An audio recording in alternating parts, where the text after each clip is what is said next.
Good evening, afternoon, or maybe morning, everyone. Hope you all are doing fantastic.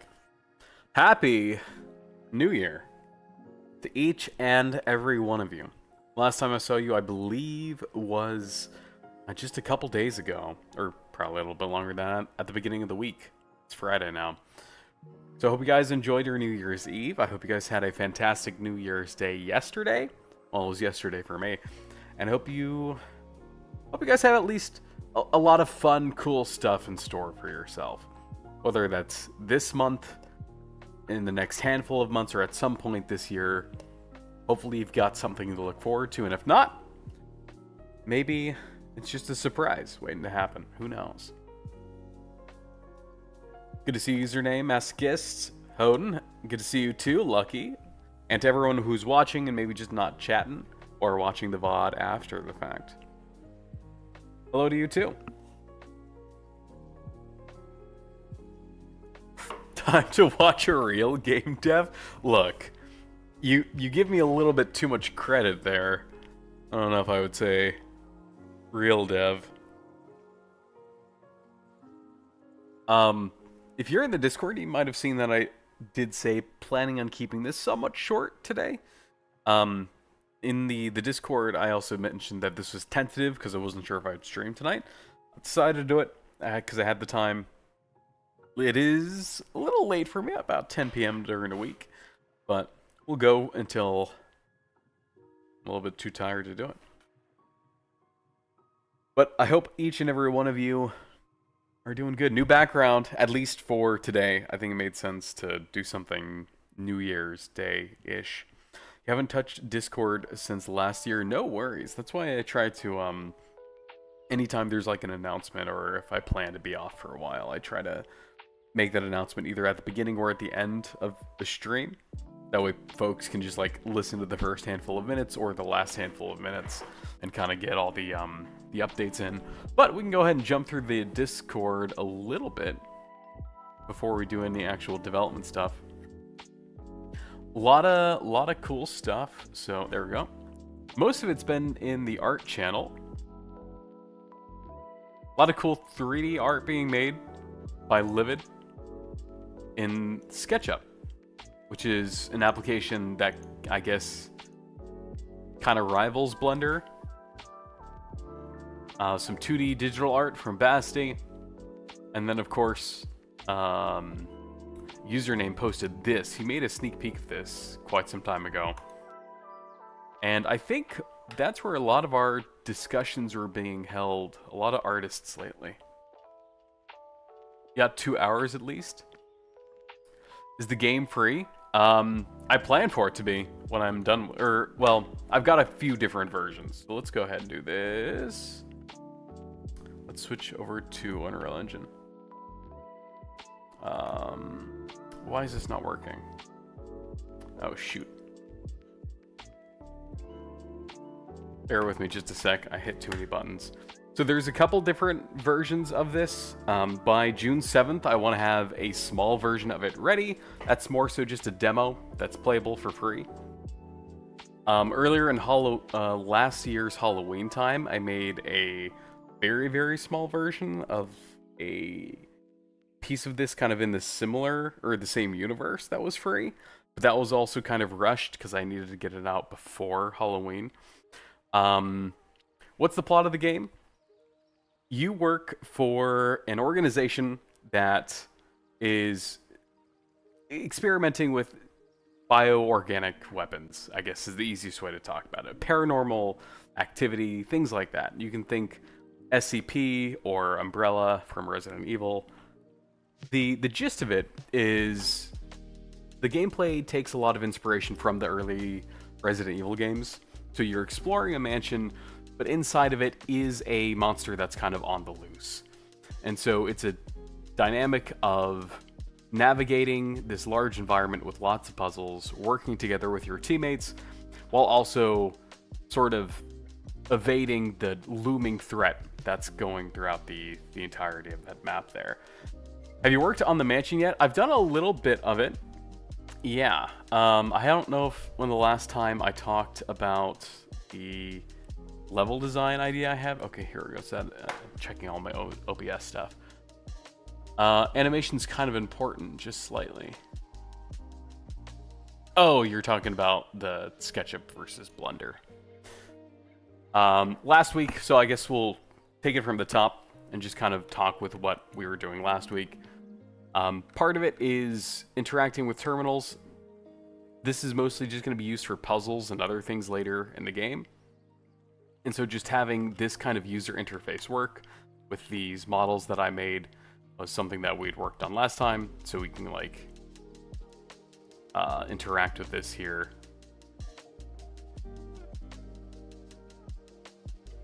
These widgets aren't final. These are just placeholder widgets I had. You can see this is for like the graphics menu that I made for the game settings, but I added it here just to see if it would work on these monitors in game.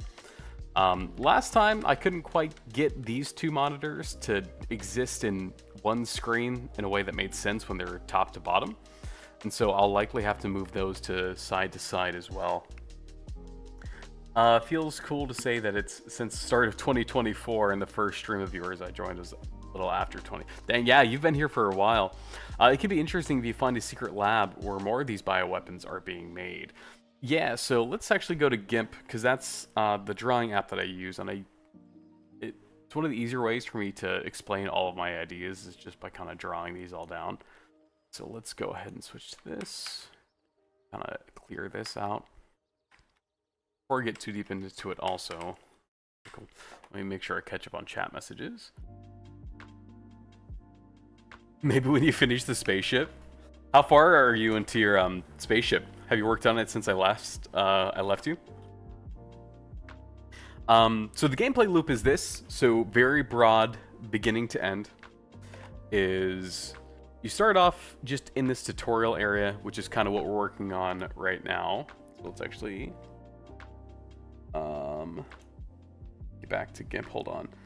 I opened up an empty Unreal project when I was trying to reopen this one. So this is just the empty test area. This is going to be where some of the core game mechanics are explained to the player in a very isolated way. And I'll talk about the game mechanics in a second, but let's just kind of talk about just the general flow of the game. So you first start here in this tutorial area. It's all isolated.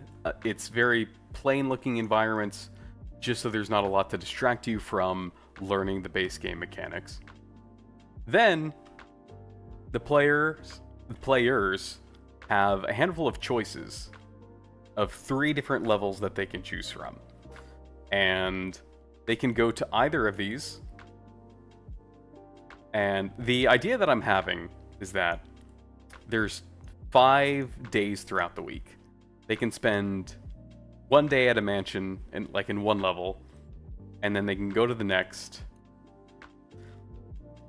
and so on and so forth. And then they'll have an extra day or maybe 2 to revisit, with the idea being that maybe some keys that you collect or some puzzles you might solve might carry over from one solution in one mansion to another, so letting them kind of overlap or something along those lines. And then, as soon as the players are done with that week, they return back to like that main base where they had done the tutorial, and there's like the extra kind of part 3, almost finale-esque to it, where there's one much larger puzzle. And so another way to think about this, and I know I'm not reading a lot of chat right now, but I'll take a look at the messages in just a sec. Is like in Lethal Company, you have the part throughout the week, and then at the end of the week, it says, oh, did you get enough money? If not, you lose. If so, you just go and do it again. So this loop is very similar to where if you succeed, you do it again, but the difficulty increases, more so than just more enemies. But the puzzles become more difficult, the layouts of the map become more challenging. But the other thing that is going to change kind of with that overall concept is that it's not just a very binary win or lose. this last piece here at the end of the week is going to be a puzzle of sorts. One that's difficulty is based on how well you performed throughout the week. So again, kind of going back to comparing this to something like Lethal Company, let's say that you needed $1,000 for that week, you got 900. Well, you just lose the game. It's game over. The idea here is that, well, you got close, so you're about to be faced with a challenge that's still pretty challenging because you didn't do quite what you needed to, but you can make up for it in this last piece here. Now, I'm very much a show don't tell, so a lot of these are ideas that I think would be better to explain with more actually built in engine. And before I continue, let me finish catching up on chat messages. Also, you remember you were making a ball game. I did finish that. That is on itch.io on my account. You got kicked out was whack. I don't remember that.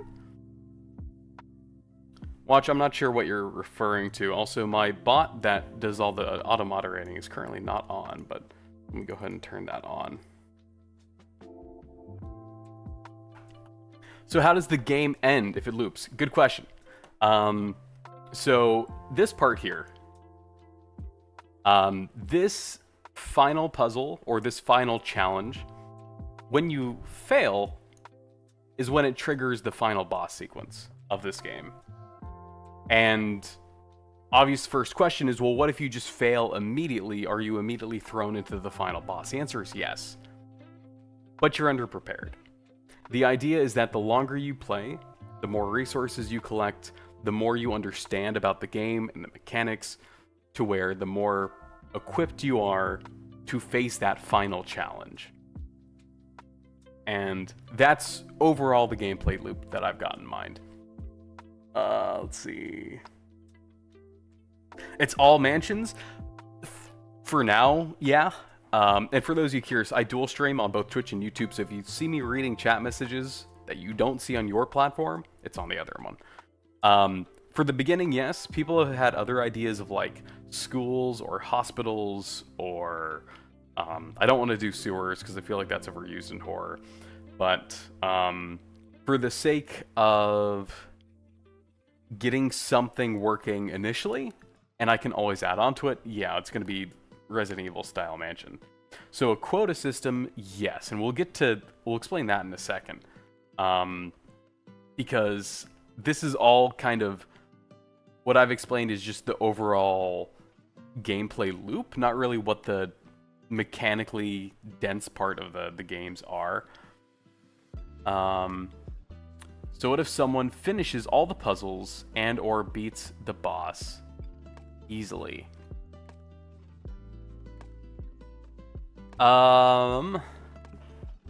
Finishing all the puzzles, I'm assuming you're talking about like in this part here. So like this final challenge bit. That's something I have to be smart in how I design it, because you're right, if they keep doing this loop, then I need to make sure that there's plenty for them to consistently replay it without it just being so simple that it's trivial and that they can essentially just, you know, never end the game on purpose. Or beats the boss easily. So you're saying they go through the loops so many times that the boss fight itself at the end is trivial. That's another good point. I think I'm gonna have to. I have a feeling the first attempt that I have at this, so like the first version of this that is ready to be playtested, it's not gonna feel great. I'm definitely gonna need to iterate. I'm gonna need to have some feedback, some people test it, get some, you know, good faith criticism so that I could fold back some changes in, maybe redesign a couple of things. Like more Silent Hill or RE2? Are you wanting to like low poly or higher poly? Likely higher poly. I thought about low poly a little bit, but I feel like I don't have enough of an artistic style that would feel good low poly to make that work. So I think for me, what's probably going to be best is just to make the best looking art I can and use as few assets as possible, none ideally, so that all the art is mine. Even 3D models, textures, you name it. That way, all of the art at least is consistent. Even if it's not great, all of it is going to have a consistent style because it's all going to be me. Yeah, so they just beat everything, then they never encounter the boss. Yeah. I would need some loose... Well, for this part here, this does increase in difficulty with sort of a timer. So the way that this part works, this kind of finale... we have a black background now. Is when you get here, there's a series of tasks it has you do. And you have to do this within a certain amount of time. Pretend that's a clock. These tasks are easier the better you did at that first loop, or I guess the looping. We'll just call this the body of the game for the sake of simplicity. This is the body. This is like the penultimate, so like not quite the finale, but just before it.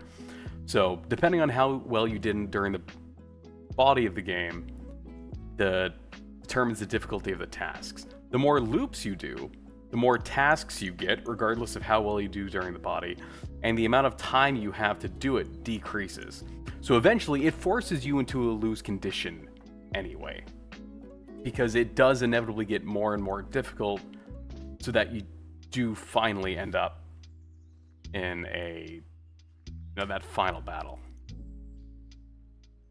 Now, what are these tasks going to be? A lot of them are... I've thought of things... I've looked at a whole bunch of different games. One of the ones that I was looking at recently was the... what's the game? The Mortuary Assistant. Where... I think those designers, those developers did a fantastic job. Because the tasks themselves aren't necessarily difficult or challenging, but you're put under such high pressure and a lot of tension that it all just kind of blends together in something truly incredible. And I have a feeling there's been tons of updates to that game, and I'm sure they had playtesters. I would assume that the first iteration, the first version that they had ready to play didn't quite feel the way it does now. So, we'll see. Yeah, I suck at the ball game. It's fun, Lucky. It was just a game jam thing, so it's not perfect. So they can just memorize most of the format until it feels like a simple and quick process. That's where I think I'll have to either make a whole lot of different tasks for them to do, or make things difficult. So another thing too, let's kind of clear this out. The idea is that because this is a co-op game, there are 2 rooms, and it's kind of in a similar like sci-fi operating room, right? Where the final boss is kind of sitting in the middle of the room. Some of the players are inside. They're doing the tasks. The other players are in a separate room observing it. And the dynamic between these two is kind of like keep talking and nobody explodes.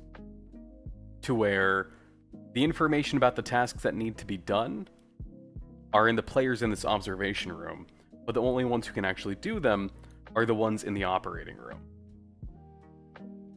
Each new cycle, their communication method becomes worse. So at the beginning, full communication, right? Voice chat, they can see each other. Maybe the second loop, or maybe the third, the players have to either type things out, or maybe they have to write it out, to where they can't use their keyboard, but they have their mouse and they can like scrawl on a, try to like write messages or quickly just draw things like, be like, okay, this is a computer monitor, and then password is 1, 2, 3, 4. So who knows? I should, but I don't want to get ahead of myself because a lot of those ideas are just kind of loose strings that I haven't quite woven together into something super coherent yet to stand on its own. I'm still mostly working on that initial part and then that body of the game. And even more so, kind of splitting up where I'm at even further, is a lot of this is just the architecture of the game. So there is work that's been done, and I can, like, here it is. A lot of it has been done in C++. I've made a lot of files and scripts specifically for the AI's behavior. I've been tweaking a lot of the player character controller, how they interact with things, how they interact with widgets, how I'm handling rooms as a kind of an object themselves, how I want to do level generation in a way that's not just procedural, in a way that feels intentional, but can also still be random, kind of like what we see in stuff like Repo or Lethal Company, but with the same design philosophy as the level layouts in Phasmophobia or Resident Evil, for instance. If there's like 4 to 5 people, it's going to be easy. If they use like Skype or Zoom call, they can just see everything. I mean, they could just simply use some AI thingy to provide all the info. If they can literally see the room the first time, they can just memorize. Yeah, and to your point, great criticism. And that's why I stream, right? Because I'm one person. Even here right now, there are, it looks like, just shy of 10 people. Of all the 10 of you, a lot of you will think of things that maybe have slipped my mind. But yes, that's a good point. I'll need to think of either some way to ensure they can't do that, or make it to where, if they do that, is it still fun to play? Because I think that's ultimately going to be the bottom line, is if the player wants to just do something that's kind of outside of the way that I designed it, is it still fun if they do it the easy way? If the answer is yes, then okay, cool. Let the player play the game the way they want to. Can I make a suggestion I've used when doing random generation? Sure, but we can talk about that in a sec because I have a very peculiar and interesting way of doing this. And if you've been around for a while, you've likely heard me talk about this hundreds of times. But let's go ahead and get Blender open, because I've already started like making the rooms here in Blender. Bro just read my mind about the fun thing. I think you should make it so you should add an email or something. Email as in the players can message each other. Oh, because people can easily just use alts. Like, to play the game, they need to sign up with an email? I wouldn't see any, I don't see any benefit in doing that. Because, like, why would a player want to use an alt account? Also, if I needed to, Steam account, right? Because I would like to release this on Steam, but I can't see of a situation where, like, I would want to lock a player out of doing a certain thing based on their email. They can just remember all the info. Well, I think that's fine. Then it's on me as the designer to make it where it's... Here's an example. Let's go back to GIMP. Let's say one of the... let's say we have 2 things here. In this one, so this is the operating room on the right. This is the observation room on the left. Let's say one of these is computer terminal, and let's say this is that computer terminal. And let's say that they need the password. And let's say that the players on this side are given the password. There are 365 days a year, and it can also be any year. I could have the answer be, it's a date. Like, I can make it like 17th of 1841 is the password. So 7171841. The clues that the players get, like, let's say they did an okay job of the body of the game. It might just say something like, oh, the date of this holiday 2 years ago. And maybe there's a list of different, like, paper calendars. So they would have to find the year, scroll through, and find what the date of that count. The point being is that for the same puzzle, with a minor tweak to the hint, there could be a much larger subset of solutions for it.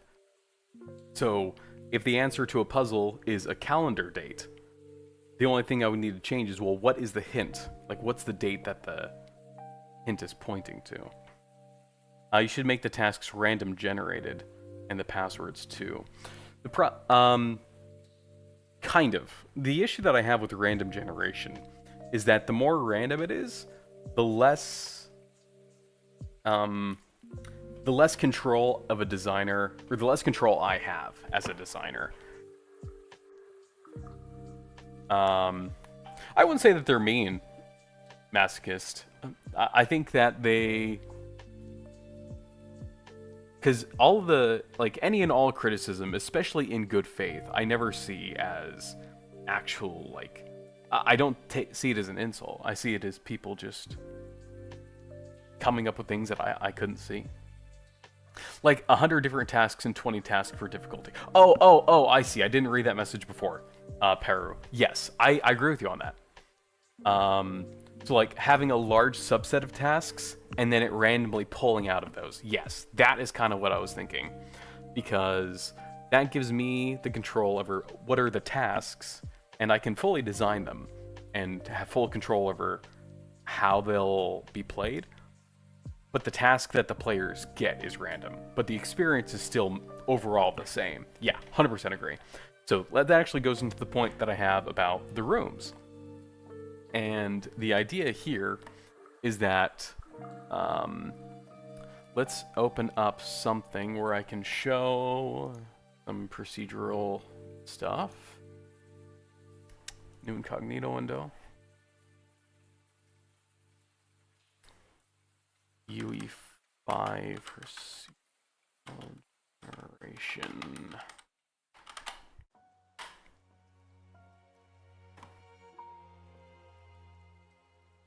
Let me make sure there's nothing sensitive on this page before I switch over to it.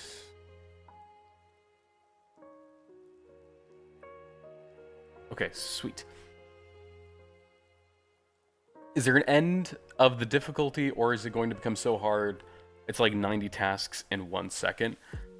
It'll probably be like that, where the difficulty curve gets just so high to where it practically does force the players into the end game. As to now, where is that difficulty curve going to get so insanely high that it is practically like a scripted failure? I'll have to see how all of this feels, right? I don't think I can make a grand decision on that without kind of playing it myself, having something functional. But then that wouldn't be good for replay value. How so?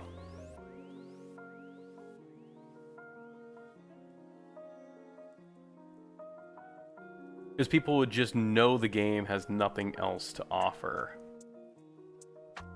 Well, think about Resident Evil. Like Resident Evil 7, for instance. It's one of the more recent ones. Hey, King Von. Welcome on in. People replayed that multiple times. The puzzles are the same. Maybe a couple small differences here and there on the second playthrough. But I'm fine if this game isn't infinitely replayable.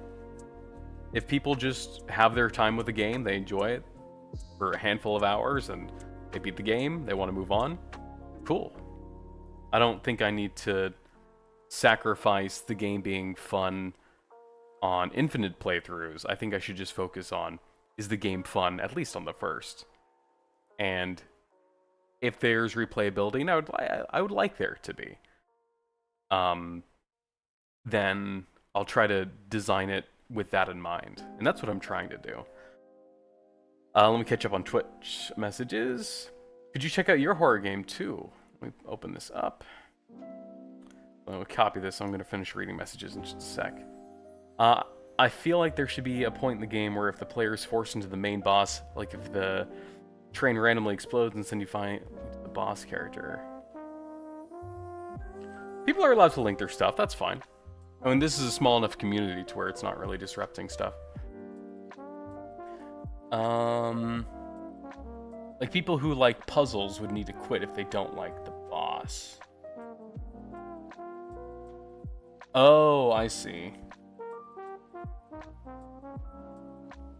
So like, if the players haven't exhausted all of the puzzles, but they get to the end of the game, and even if they liked all the puzzles before there, and maybe they want to see what the rest of the puzzles have, if the ending falls flat, then it might disincentivize them to go back and finish the rest of the puzzles. I can see that. Give me just a second, let me pull this up.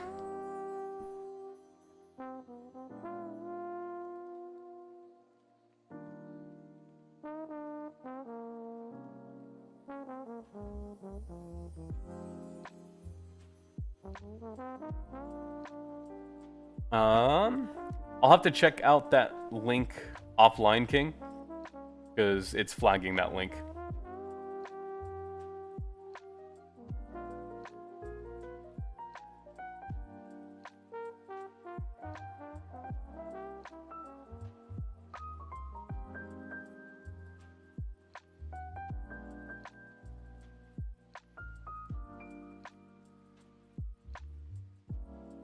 It's a beta count.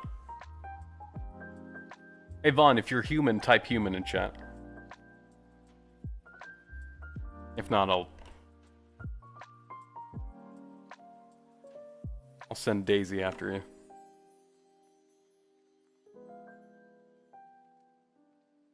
Because not everyone is the same. Some may say ones, others just goof around. What's the point of multiplayer at all if it's going to be like that? But then the boss is always the same. Just to have fun with players, I guess. I'm thinking about Resident Evil 5. Like, yeah, you can play the game single player, but I think most people like to play the game with multiple friends. I feel like... And this could also just be that the conclusion isn't fully fleshed out yet. Because that's the last part of the game. And I haven't quite, like, woven together the different threads I've got to something super coherent for it yet. If you goof around, you can't do the puzzles. Oh, I guess I should talk about some of the core mechanics then. So let's talk about the randomization part, because handful of things at once. I have this image pulled up of some procedural generation that Unreal Engine 5 can do, and it's not capturing my mouse cursor, but I'm not a huge fan of the way that a lot of this looks, because ultimately I want the maps of these Resident Evil 1 mansion map.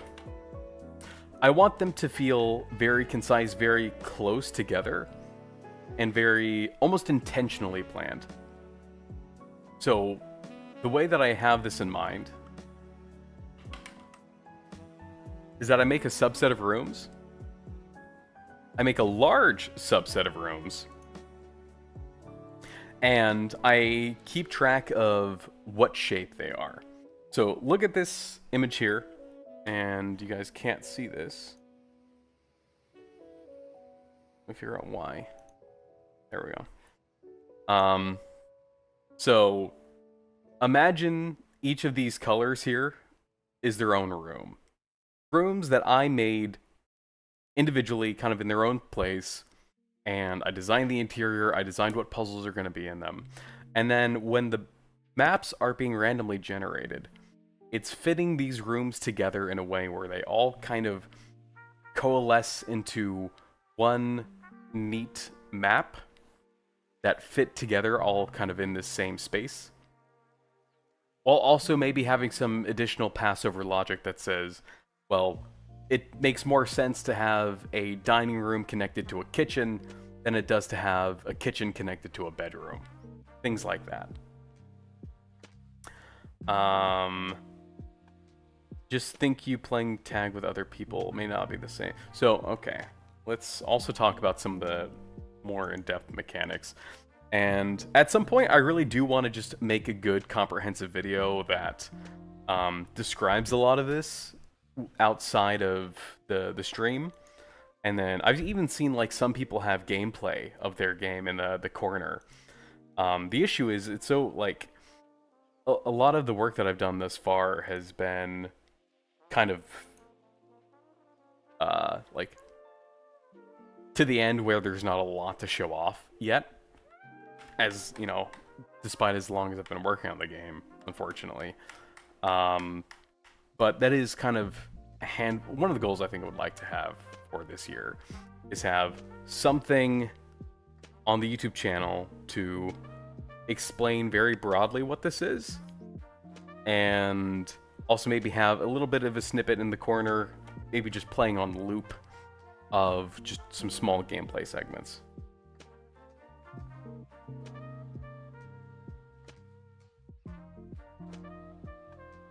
On video games, doing that banana bowler, you can't do it. Yeah, the multiplayer element, I think I'll have to, like, the actual logistics of it, in terms of matchmaking and all of that. To be honest, I haven't really looked into that too much yet, because I am currently just a one-man team, and I think that's kind of where I plan to be up until release, because including more people, while it does, you know, it makes things easier with offloading work and splitting things up. It makes the logistical process of that a lot more challenging, because then I have to, like, sync up, I have to do a lot of revision control, I have to manage, make sure that the work is being done in a way that I'm kind of envisioning it to be. So, ultimately, that's why this is primarily just a hobby. You know, I'm a programmer from 9 to 5, I have a full-time job, and so this just kind of comes second because it's fun. But treating it as serious as I can, with that aside, with, you know, everything else in my life going on, is kind of how I'm trying to tackle this. So far, this game is sounding slightly complicated. So yeah, that's exactly the point, because it's very mechanically dense. So think about Phasmophobia.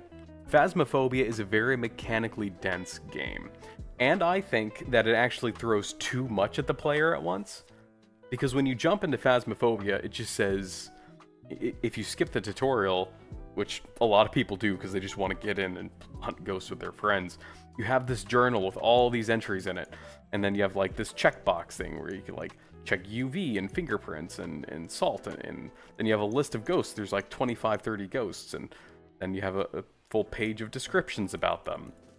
And then you have all this equipment, like you have a flashlight, but then you also have like salt and UV and a crucifix and a microphone, and it's a lot. But it's fun. It leaves a lot for the player to discover, and I think that discoverability and kind of the joy that brings is why people like that game so much. I feel like people probably play Phasmo more now than they do Lethal Company. I feel like Phasmophobia has outlived Lethal Company. Even though Lethal Company is not mechanically dense at all, it's a very simple gameplay loop, which made it super easy for people to pick up, but not a lot of incentive to stick around for a long time.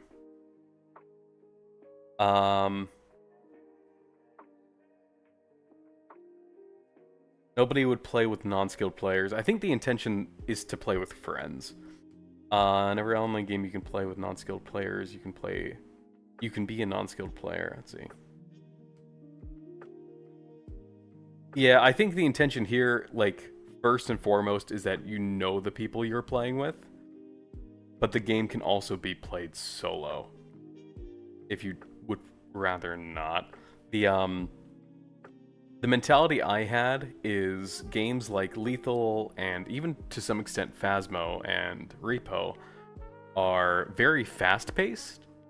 I wanted this to be a friend slop that's slower paced, where you can make a save state and you could end for the night and come back and pick up where you left off, rather than like with Phasmophobia, it's, oh, you go into a single house, in and out, quick 20-minute adventure, and then call it a night.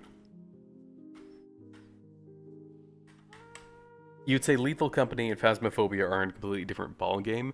Yeah, but there's a lot of similarities between them that I think it's not wrong to compare the two, if that makes sense. Especially when Lethal Company first came out. The only other game that I could think of that was similar enough to it for comparison was Phasmophobia.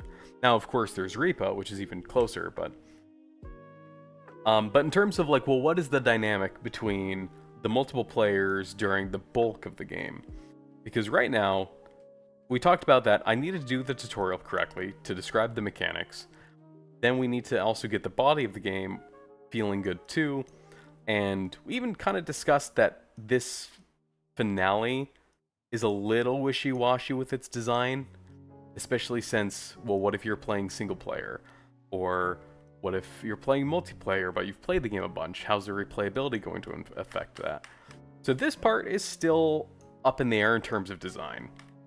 A lot of the design ideas I have for the beginning and the bulk of the game are mostly stable enough to where I've started to kind of build the underlying architecture for them, and even a lot of the other like parts on top of that, like the user interfaces, the camera systems, and to some extent like how do multiple instances of the games interact with each other for co-op. If you draw a smiley face right now, I'll start playing horror games again. There you go.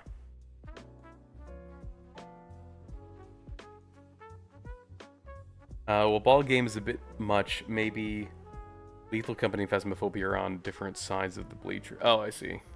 Yeah, I could see that. Now, describing what's the dynamic between the players during the core gameplay. Well, we should probably discuss what core gameplay is first. The idea is that... Go ahead and get these close to each other. I guess I can't do that in GIMP. Okay. There's a monster. Let's say this is the monster. There he is. Similar to Phasmophobia, your job is you are a biologist of some sorts. You are trying to study this creature in the habitat that it's kind of escaped from. It's still ultimately contained in this mansion that was meant to house it, but is mostly roaming free now, but hasn't quite been able to escape the building itself. Mostly just the room that it was contained in. Your job is to study it. Now, when you're studying it, you have those terminals. And so one of them is the information you currently know about the monster. Maybe there's an image here, some details about like hair color, height, is it humanoid, etc. And then maybe some notes the player can type in. This would be arbitrary flavor text, mostly just stuff for the player to help them memorize stuff. This part here would be kind of the more important gameplay part, and most of this second screen too. Now, the way that I'm going to be describing this won't make a lot of sense, because I'm going to be describing this over the course of like 2 or 3 minutes, whereas the game is going to slowly piece together this information one bit at a time, so it's not overly confusing. But the idea is this creature is going to behave a certain way. You have a list of certain behaviors that may or may not apply to this creature, and your job is to study it and figure out which of these behaviors apply and which of them don't. An easier way to look at that is the implementation that I've already made for it. So you can see here in my Visual Studio, BT task node. It's hard to see the text up there. I can't easily zoom in on that. But from here to here, each of those lines is a different behavior. And if we jump into the engine, this will be even easier to see. If we click on this empty test mannequin here, and we scroll down to this. This is a category, and I can't zoom in on this anymore, so sorry mobile users. That says traits. I can add as many of these as I want. And from this drop-down menu, it's hard to see if I do this. From this drop-down menu are all of the different behaviors that I programmed in their own C file. The intention is that when the game is loaded, the level is loaded, the monster is loaded, it will randomly pick which of those subset of behaviors it's going to be. So in this case, let's say it picks these four. It has a favorite room. It prefers to flee away from bright lights. It will freeze when it spots the player, and it will avoid fire.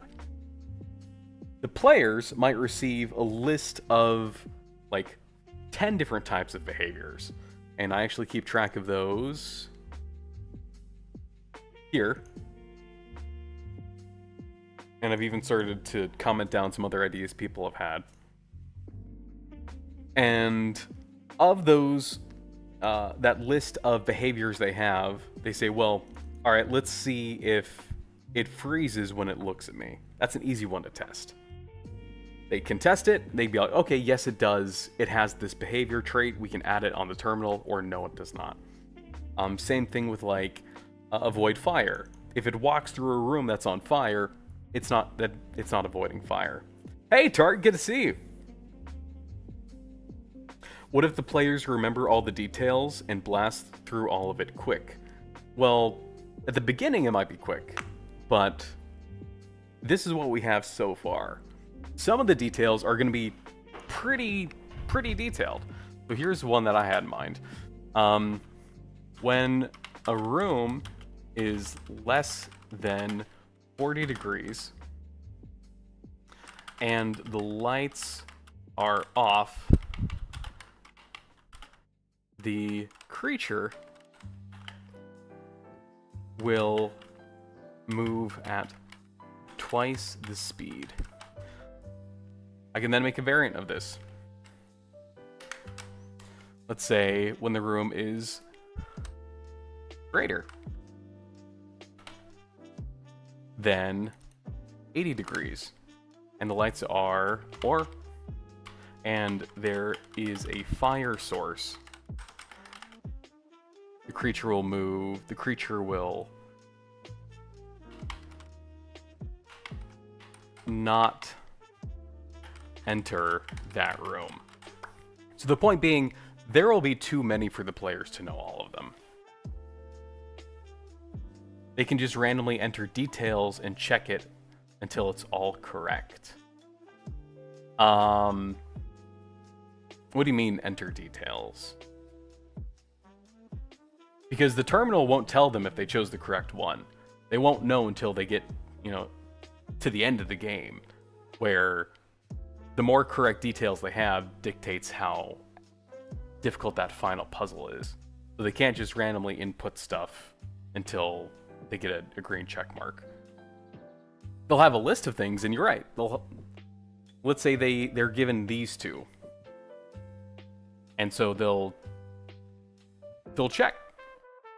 They'll go into the room, they'll go into the mansion and see, does the monster behave like this? If so, add it to the terminal, add it to its profile. If not, maybe check this one. You missed the stream so much because vacation. I didn't know progress. Not a lot, unfortunately. We got a super cool, awesome sauce name for the critter biologist. We got to get us. Oh yeah, I agree. So I downloaded Recollections of the Desolate. How do I open it? It does not work in VR. That's a skill issue on my part because I packaged it incorrectly and it kind of has that plugged into it, or I guess built into it because of Unreal Engine 4's default settings that I had set up. Show us the monsters design.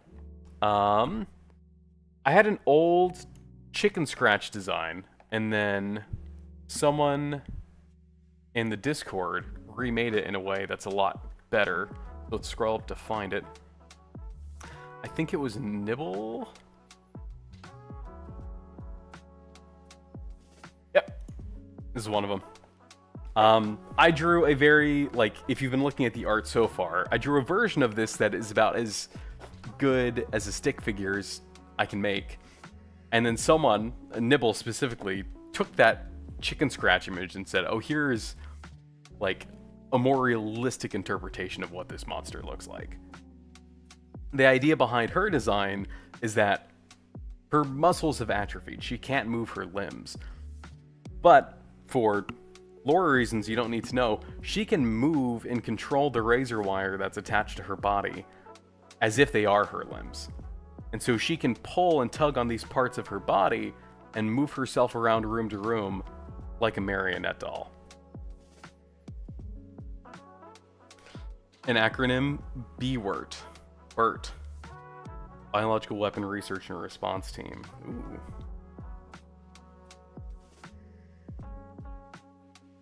Very Silent Hill vibes? Yeah. That's a lot of the monster designs I want to go for are very Silent Hill. Like, my intention is the lore itself is closer to Resident Evil, with it all being just kind of like science fiction-y rather than Eldritch. But a lot of the designs themselves, I want to kind of elicit the same type of vibe the Silent Hill has with their monster designs. So let's keep going with the images here. So this is a rough draft of the terminals. On the right side, there's a whole list of different behavior traits. So let's say that there are 3 here. So this is the 1, this is 2, this is 3. The idea is that they read these and they say, okay, well, this first one talks about cold temperatures. So let's go see if, when it's in a cold temperature, if it does this or not. If it does, they can assign it to the creature's profile, and ta-da, that's that first part done. Could the players cut the wire to stop her? That's a good idea. I like that. Or what if some rooms have really high ceilings and there's nothing for her to grab onto, to connect to move around in? I think that would be fun. So going back to overall gameplay loop, especially when it comes to co-op and kind of that dynamic. So in the mansion, there's realistically 2 things that players are doing. One, they're solving puzzles to unlock more rooms of the mansion, because a lot of doors are locked. Very Resident Evil 1 vibe. Keys, collecting resources, ammunition, just kind of general survival horror, especially like early 2000s survival horror. So that's the first part, is just exploration, puzzle solving, whatnot. The second part is, of course, you know, the data analyst part with the monster. To where, as you're doing this part, that creature is also still in that environment that you're exploring. And so there's the mansion, then there's also just this courtyard just outside of it, and then on the other side of the courtyard is this train, which is sort of the players. If you think Lethal Company, players have a ship. Phasmophobia, players have a truck. This game, it's a train that takes them from one site where they're studying monsters to another. Inside the train, if players just want to sit back inside the train, there's still stuff that they can do like outside of all the action that's still useful. That was one of the things I wanted to see more of in Phasmophobia, is let players who are comfortable playing from the truck play from the truck. The downside is the truck is 100% safe. If you want that to work, I think you need to add a little bit of a lose condition there. And so the idea is the monster friend can potentially wander outside to where the players in the train are. This is still technically more safe than being inside where it's spending most of its time, but it's, you know, it's not fully safe. I was gonna type less safe, but I was thinking of it's less dangerous, I think is what I wanted to type.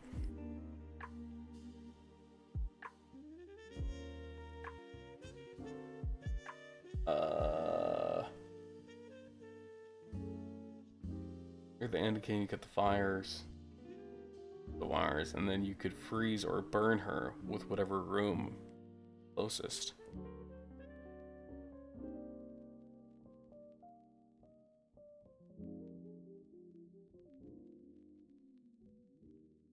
Oh, what did Tart say? Oh, but that's gonna be hard. I can't remember what that was in reference to. So I think my biggest problem right now is that I have a lot of ideas, and I think a lot of them will feel good when they're all in motion with one another. But generally, when it comes to broader game design concepts, especially like this, that are super like detailed, I tend to not be super great at explaining myself.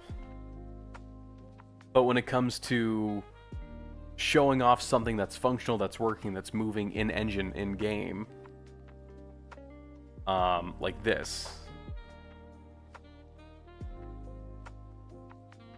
that is my goal for at least the first part of this year, is at least have something playable that shows off a lot of those broad concepts. So that way, especially when new people jump in for the first time, it's not me essentially whiteboarding on GIMP a lot of these core ideas, even when it comes to having the explanation of how the character traits work. Being able to actually like go in here on Unreal Engine and do the actual character trait data analyst assignment part here in game. And this creature also does currently have the handful of the behavior traits that I programmed into it. It's like the one that it has now is that it'll freeze when it sees me, but it'll also move to my last known location.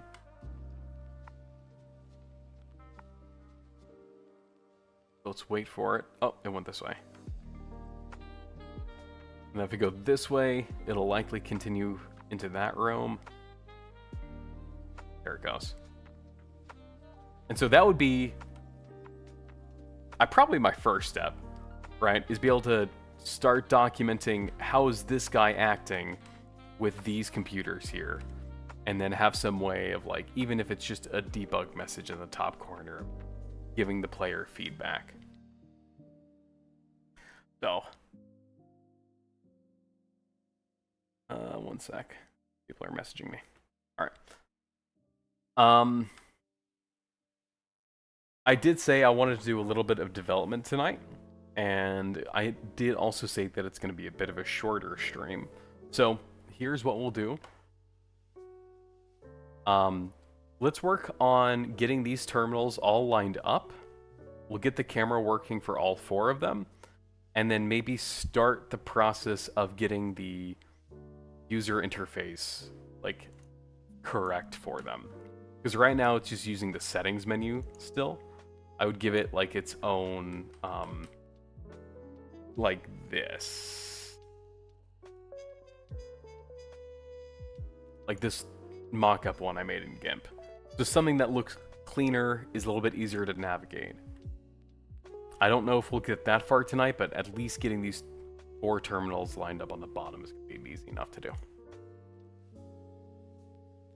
There should be conveniently placed lockers to hide in the monster depending on how aggressive it is.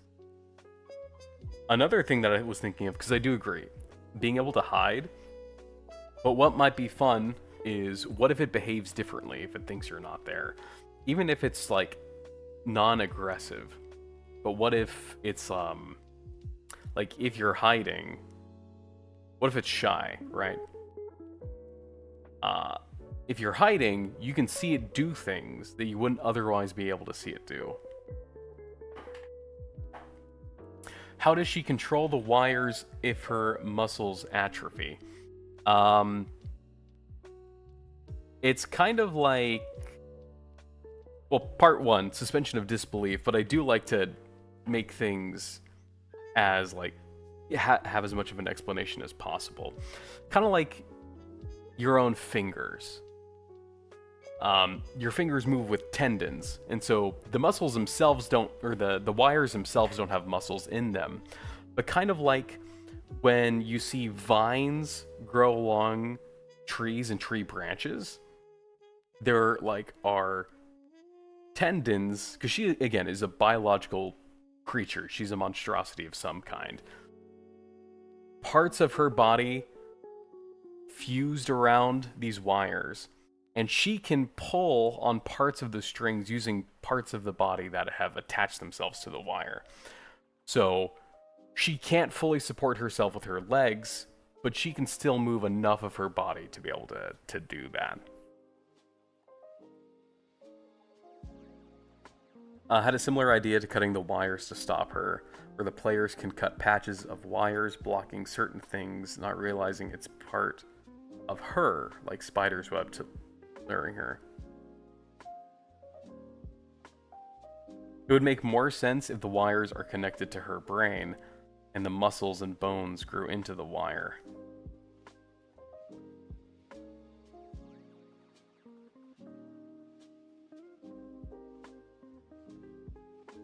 So like all the wires coming out of her head?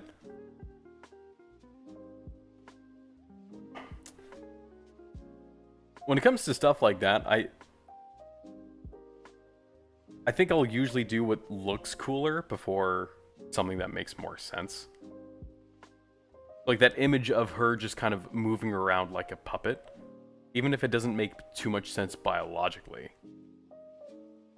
So then the nerves directly control it. Well, your fingers aren't connected to your head. Your arms are. And then your arms are connected to your chest, connected to the neck. If we go back here, the idea is, and it's obviously not shown here because this is before I even went too deep into explaining it, is that like right there, there's a tendon that is able to pull on that string like you can move your own fingers.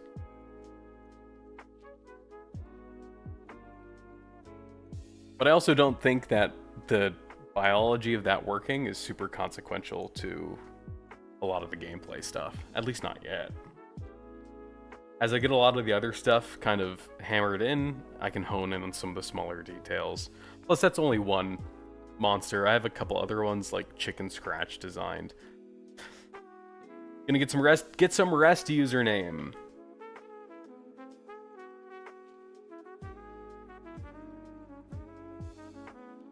His fingers have tendons, which are technically muscles. Oh, yeah, that's a good point. Well, then in this case,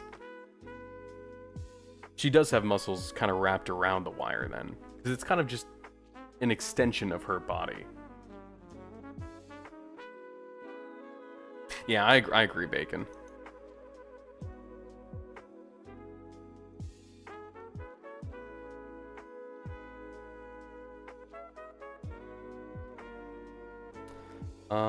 So let's move this to the right.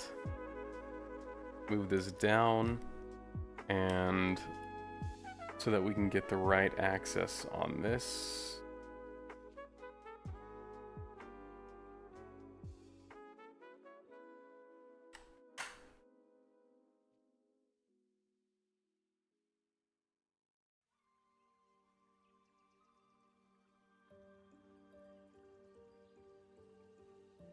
And then I have to move this too, so I can move it to...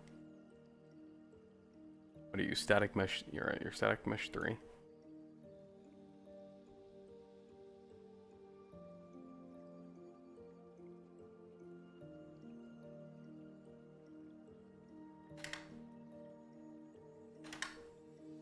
Whoops, I wanted to do that for a widget screen.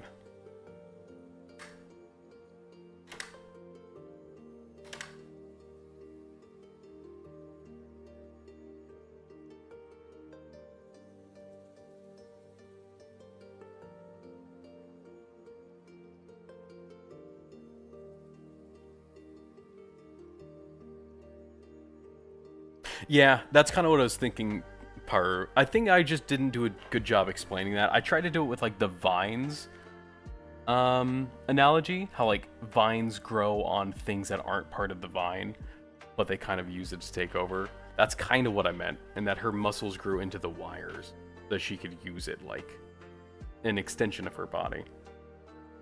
No, still in the process of trying to make a 3D body for her. There's a lot of things on my to-do list. Muscle atrophy makes you unable to move muscles because the nerves can't reach them.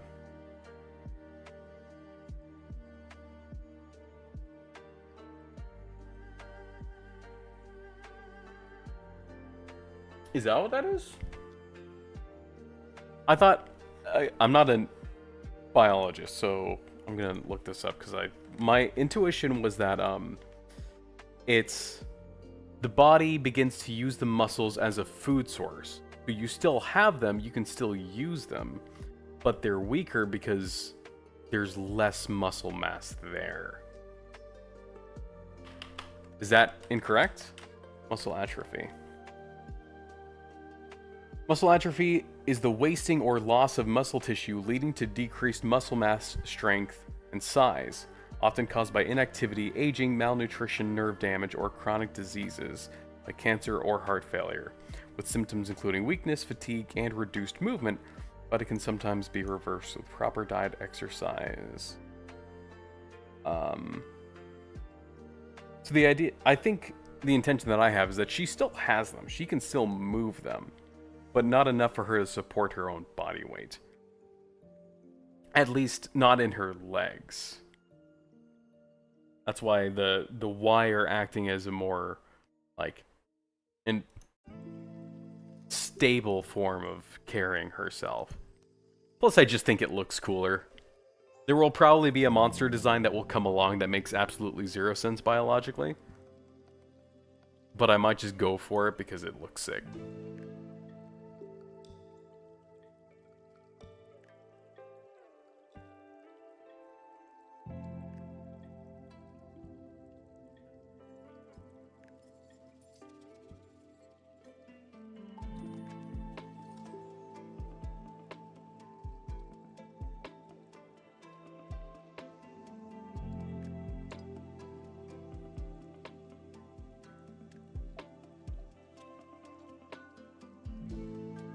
Shoot.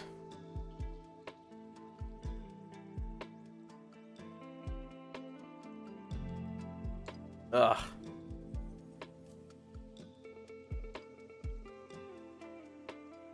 I'm trying to line this arrow up just right.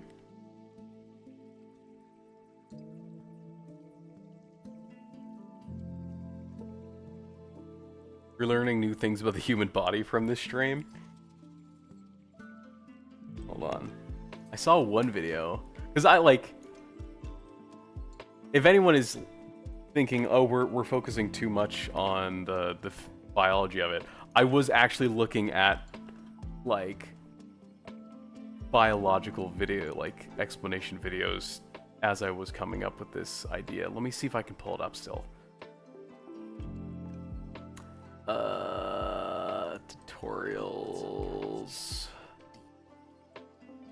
Navigating all my windows takes a minute. Oh, here we go.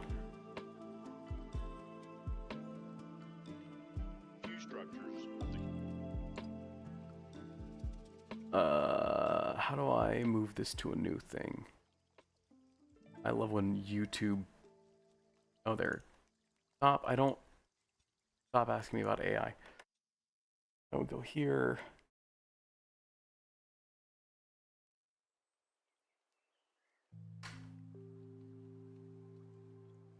Drinking warm water with... I don't care about that.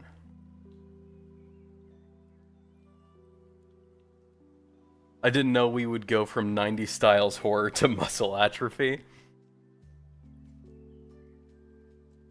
Drinking water, it's important. Alright, let's do this. What was I looking at? Like, they had a cool animation of, like, how the fingers move.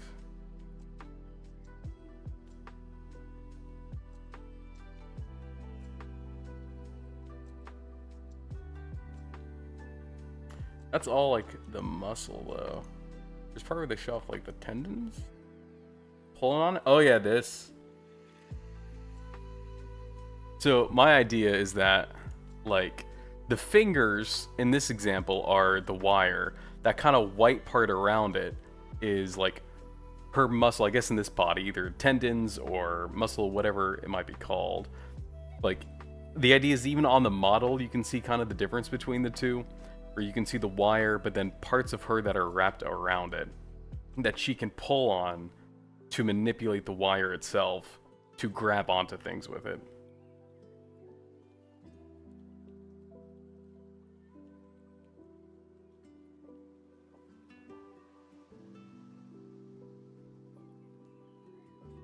If she has much muscle atrophy, search about muscle atrophy. Her tendons are ingrown, so they're weak.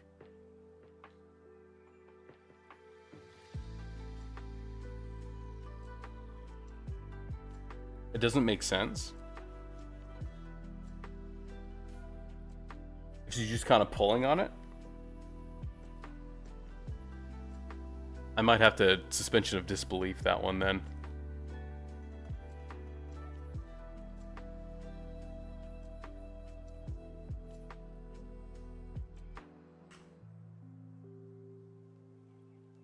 You're failing your bio class after this. This will be on the test. Tart. Don't you dare mess this up.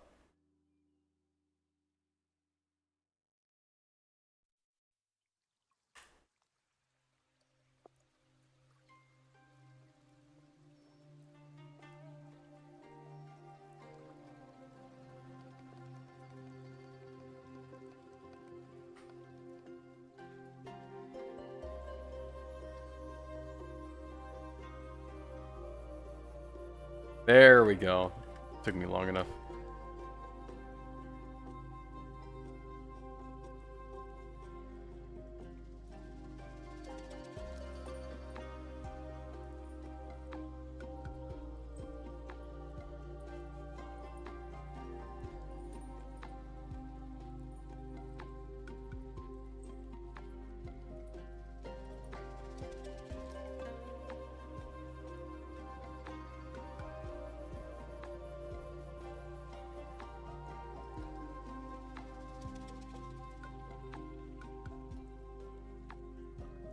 You can do that, your name must be ChatGPT. Yeah, I hallucinate all the time, but I'm always right, 100%. Trust me. Source, trust me. Pray they don't ask about muscle atrophy and hand anatomy. Luckily, I don't think that'll come up. Playing DDLC. Who's my favorite DDLC character? It's Doki Doki Literature Club. It's a horror game. I don't know, man. Monica's pretty based.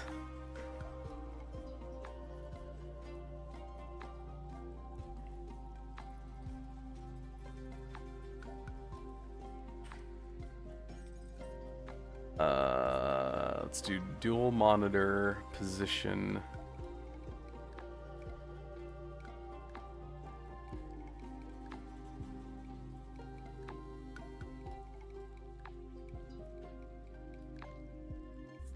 might have to move that a little bit.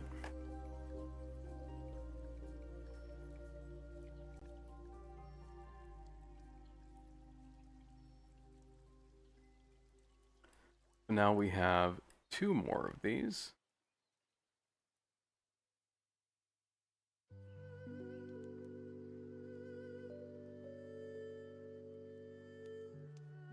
Which means we will have to keep track of what screen we're on, though.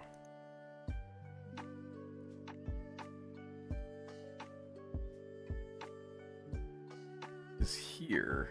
Yeah, it's gonna be tough.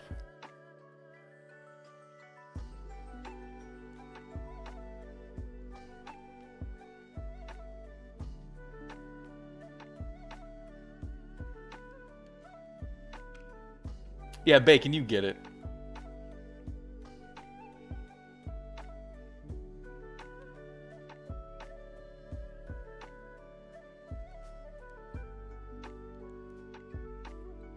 Don't slander Micro Monica.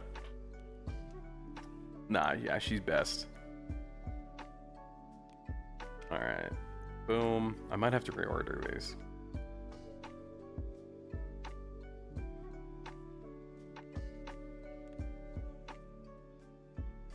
Here.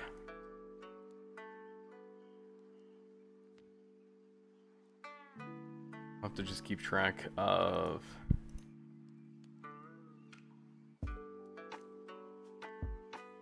position.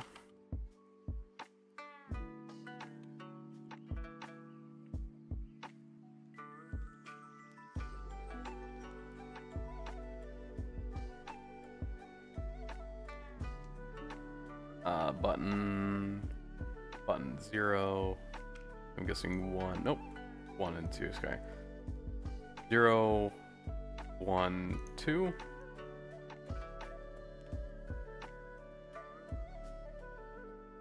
If we click on this right button, okay, no, let's focus on this one. Click on button 1.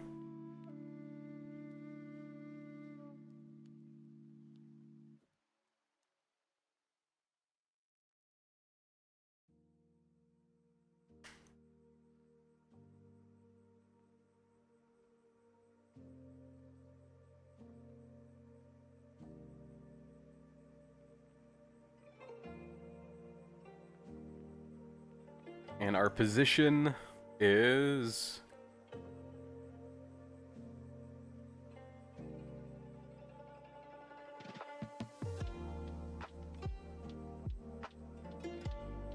either what? Let me think. It's either a okay, if it's either a 0 or a 1. 0 or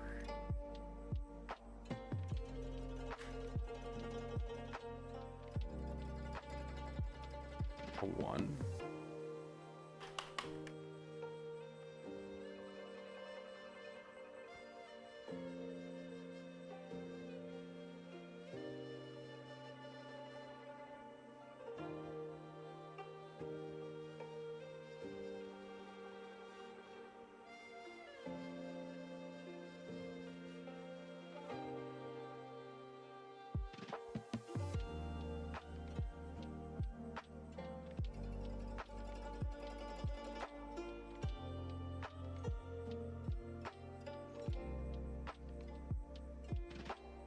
Can you let us hear the audio? You mean the music?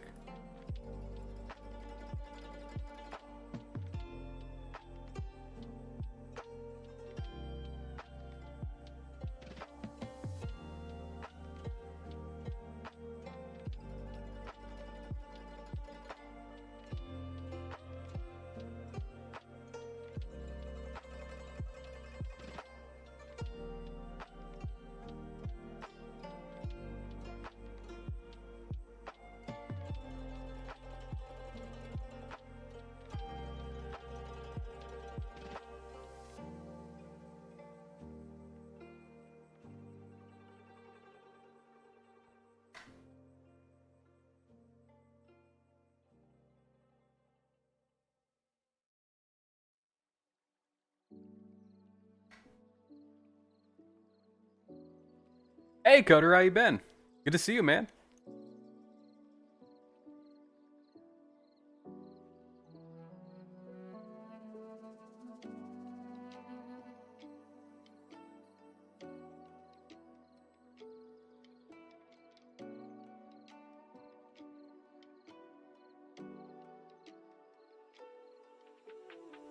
Take it easy, Tart. Safe travels home. Okay, we should be able to test this now. And we just have this.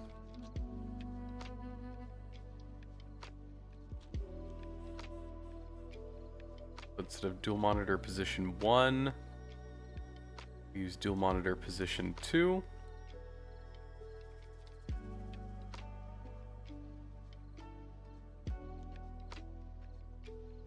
Oh!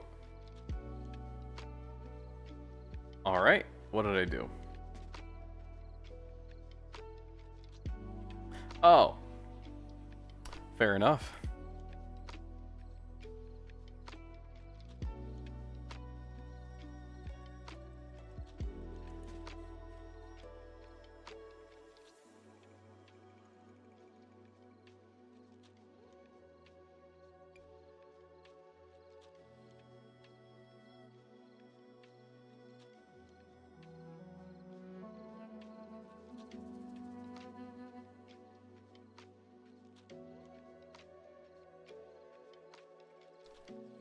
And I actually can't test this quite yet until I get these two to work.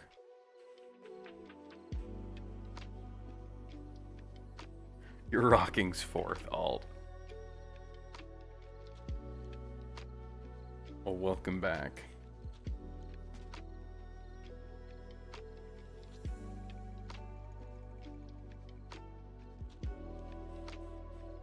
So now we want to make this, when they zoom in, which is this button, button 2.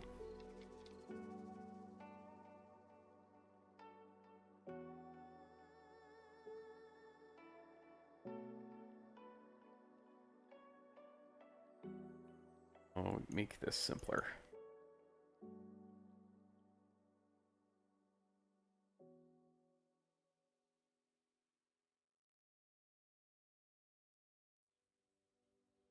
If position is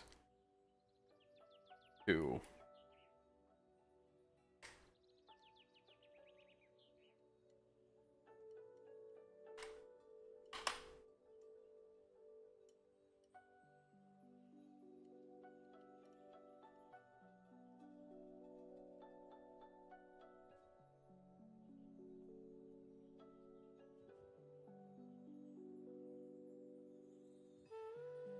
Else it's going to be position 3.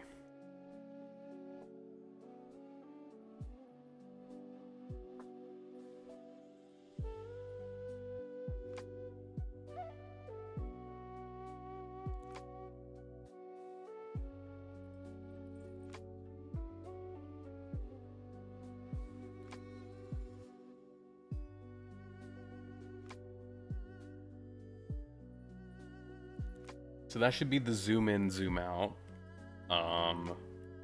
This part, I think, could be simple enough.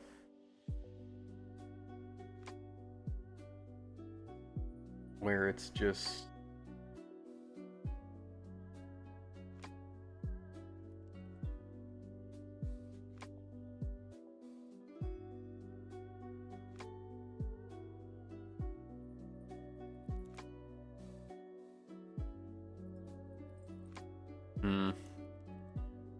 I did kind of mess up by having the dual monitor be in the middle here.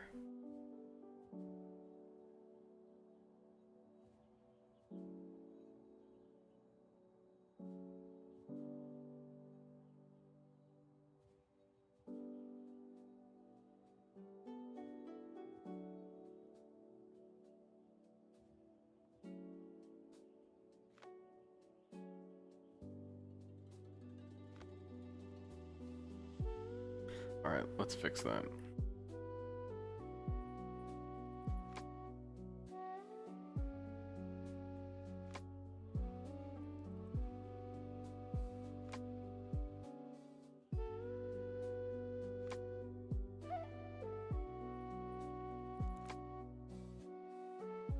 So now dual monitor is position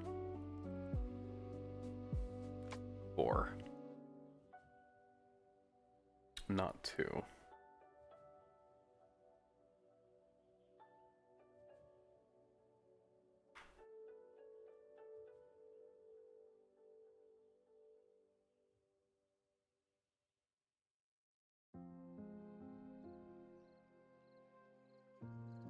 Okay, that makes sense. And then I'm guessing this clicked button is left. Yes.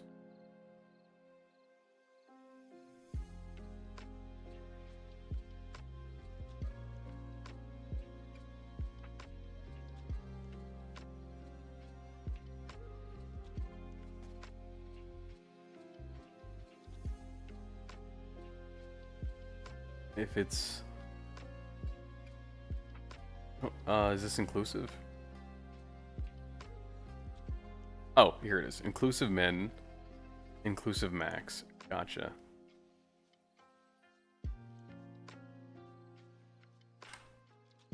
So if it's within this,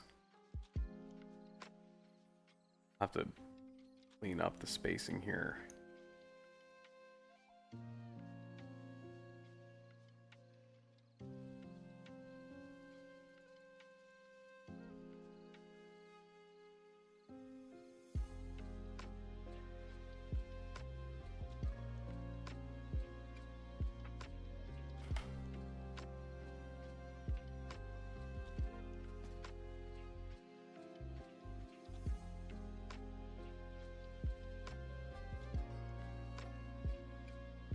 And then this will look nearly identical,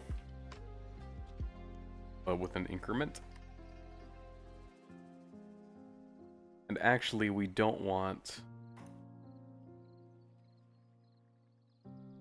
We want that.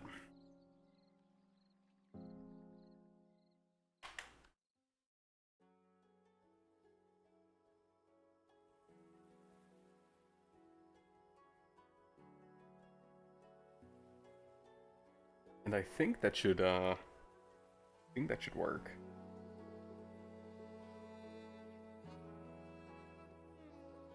Wait, what is this?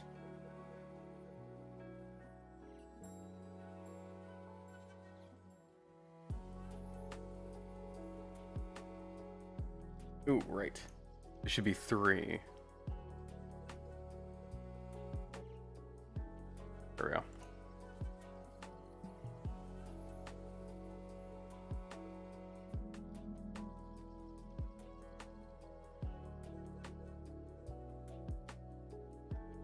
Nice. Now if I back up, it shows me that. Go back here. Shows me those two. One last thing we can do is have it so if we right click to this false condition, we would then check to see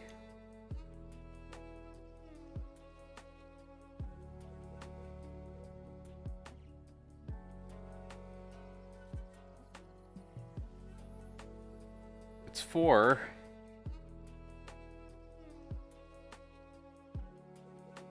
And we want to go, what is that? We're decrementing. We want to go to the left. 5.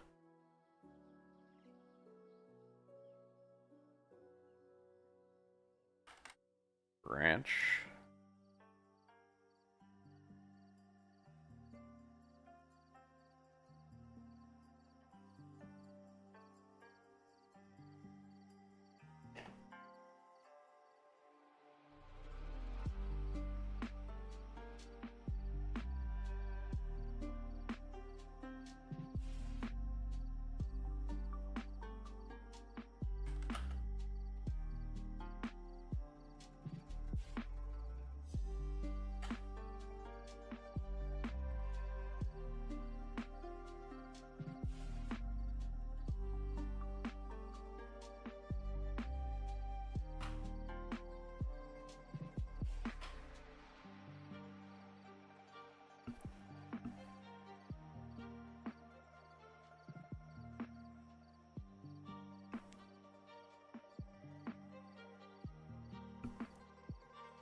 Oh. I guess in this case, because this is doing the same thing as this is. But here I'm breaking out the fifth. So I would just want to make sure that this isn't 4.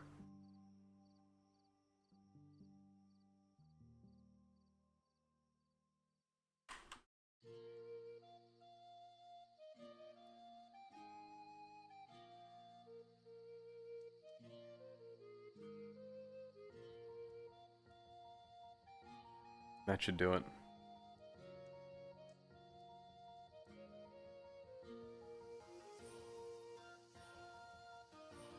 And then similarly here, you just want to make sure that it isn't 5.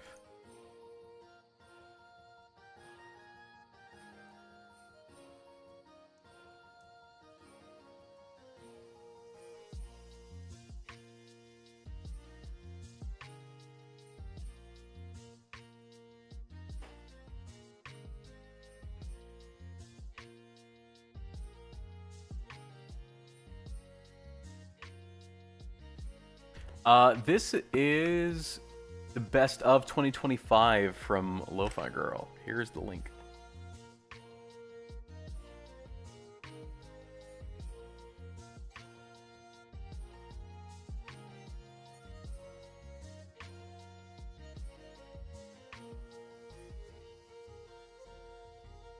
She is the queen of this YouTube channel we've got.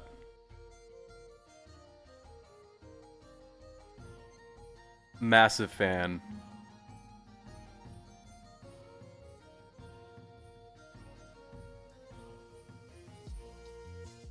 Nice.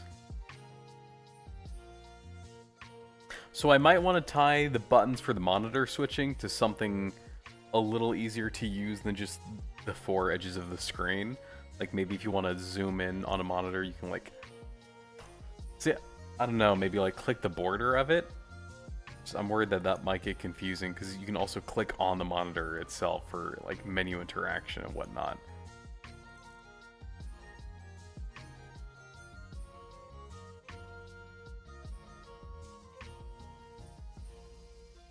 Oh, that looked wrong. It zoomed me in on that one. It should not have.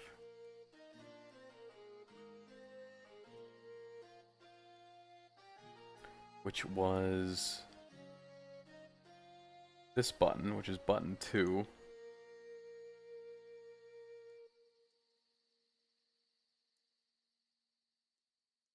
If position is 2, false. Our position wasn't 2. It was 0 or 1.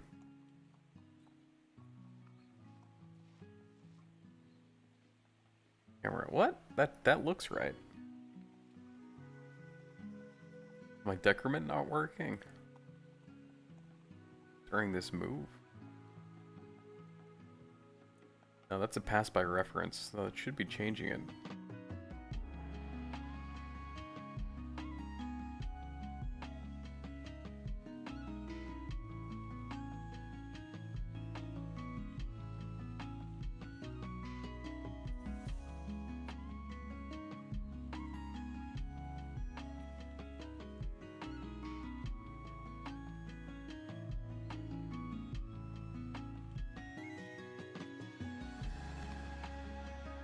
Oh, wait.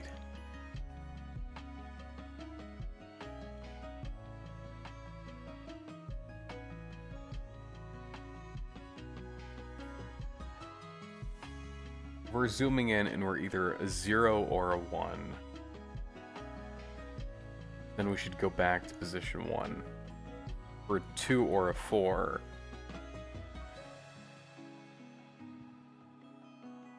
Oh wait, no, this is wrong.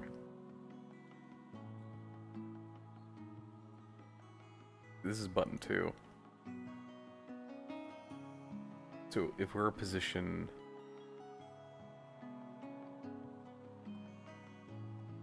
4,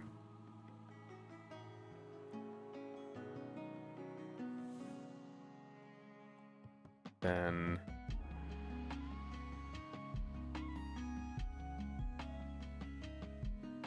put us back to position 1. And it should be an else if.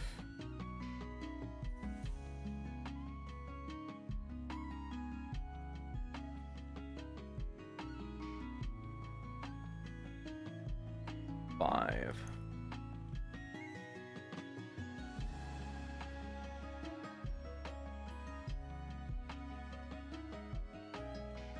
Then you set us to position 2. That should be it.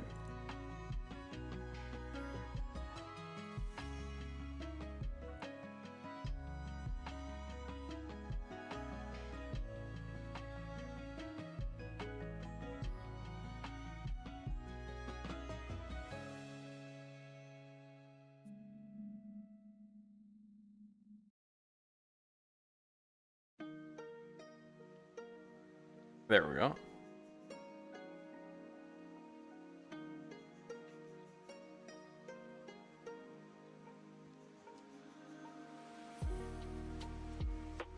There we go. Okay, cool.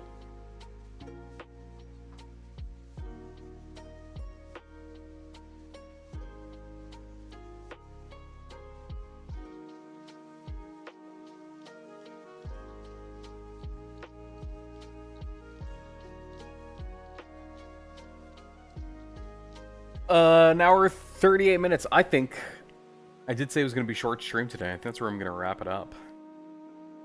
Gonna make sure I save all of this.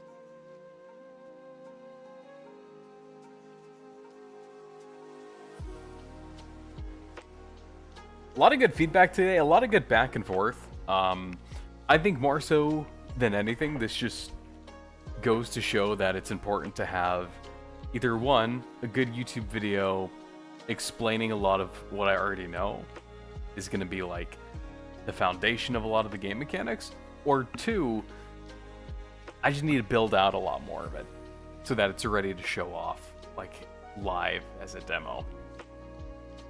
Fortunately, not quite super ready for either of those, so that's just kind of going to be, I guess, my resolution for 2026 is working on that.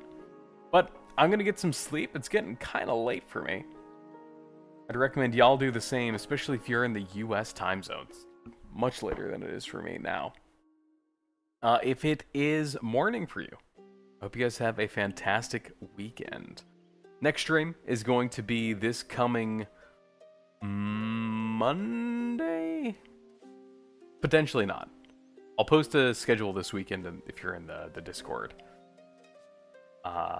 Sometime either Monday, Wednesday, or Friday. Those are my streaming days, so keep an eye out. But I'm gonna get some sleep. Have a good night.